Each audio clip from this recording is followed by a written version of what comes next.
সুপ্রিয় দর্শক মণ্ডলী, এই জাতিকার তুলা লগ্ন, লগ্নে শনি বক্রী, ফলে শনির অশুভ প্রভাব থাকবে। বৃহস্পতি চতুর্থে অর্থাৎ মকর রাশিতে অবস্থান করছে। যোগাযোগকারী বৃহস্পতি মকরে নিচস্থ অর্থাৎ দুর্বল, অর্থাৎ যোগাযোগ হয়ে কেটে যায়।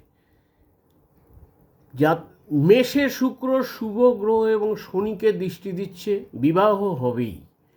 35 বছর বয়সের শুভ দশা অন্তর্দশা আছে।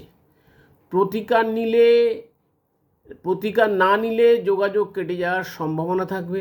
প্রতিকার হিসেবে শনি ও বৃহস্পতির জন্য একটি পীতাম্বরী নীলা এবং বৃশ্চিকে চন্দ্র নিচস্থর জন্য একটি ভালো মুক্ত পরিধান করা উচিত। জাতক পরিধান করেন এবং সেই দশা অন্তর্দশায় জাতিকার বিয়ে হয়েছিল।